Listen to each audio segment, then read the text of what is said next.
how effective is to reward good works with extra money? For example, I'm an entrepreneur, I'm running an organization, and I'm asking my employees that you performed a very brilliant and very successful job, and you have been given a very strong reward or incentive in a monetary terms or something like that. It may have devastating impact on your co-workers. Other students believe that, no, I think that the person who actually creates a good performance in a company, that he will be able to be justified his incentive. It will become, in fact, the motivation factor for other co-workers that actually will like to follow him as a leader or try to follow him his suggestions to fulfill his sales goals. Both students actually will be able to look at this perspective accordingly. The next questions, which is in fact is a guideline, which is very, very important. I'm trying to give a very serious and very massive importance to this sentence. Compare and contrast evidence, opinion, and implications. Examiner is asking it to you. If you'll just compare these guidelines, the guidelines of the first question is blatantly different. It's completely different. In this guideline, examiner is asking you to write something else. But in the first question, he was requesting you to write something else. So that's why in PTE or IELTS, I highly discourage templates, memorizations, or plagiarized sentences which can reflect your thoughts not into intelligible sense. So you are writing that, you're comparing, so you have to look at the both sides. So you try to take the both sides, and being a student, you would like to compare them, which has a more weightage, which has a less weightage, and then you can give your opinion, and in my point of view, I'll be able to give a weightage to this perspective, which has a very importance to that. And the next one is implication. Obviously, examiner is expecting from you that if this strategy will be implemented in this particular organization, so what may be the impact in the future?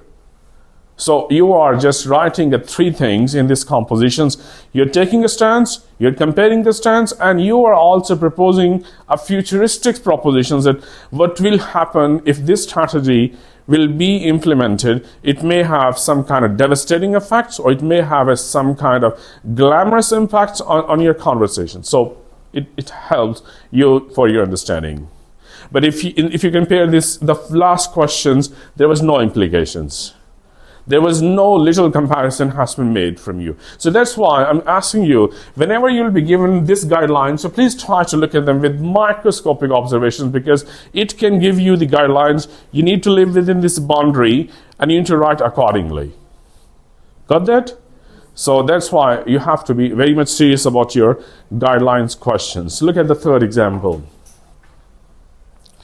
A failure shows desire wasn't strong enough. To what extent do you agree? This is the first question. So he was just writing something. Anyone who can help me to explain these compositions? What does it mean by that? Failure shows desire wasn't strong enough. Any intelligent students who can help me to understand this question?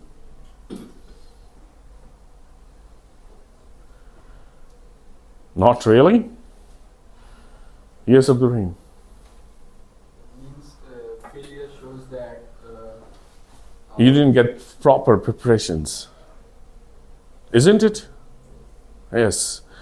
In fact, that is a kind of a questions is telling you, if you have got a failure in your life, it means you did not make a full preparations and fully compatibility to achieve your destination. It may be.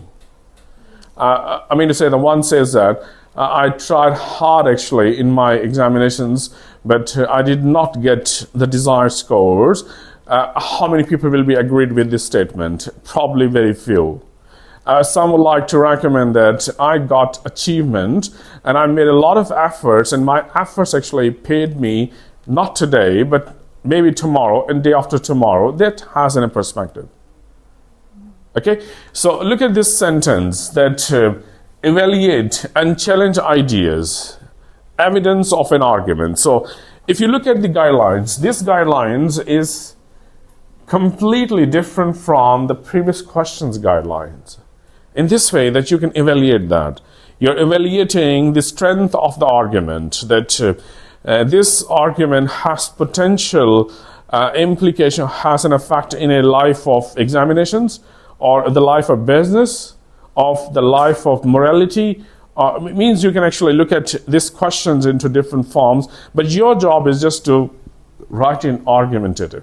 You have to give some kind of testimonials, you have to give some kind of argumentative exemplifications which can clarify to an examiner. It seems to me a bit narrative, but as a student of these examinations, you have to write it as an argumentatively.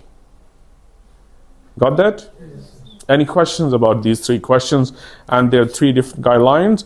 It can give you a very clear picture about writing what you are going to write there. Yes, any question?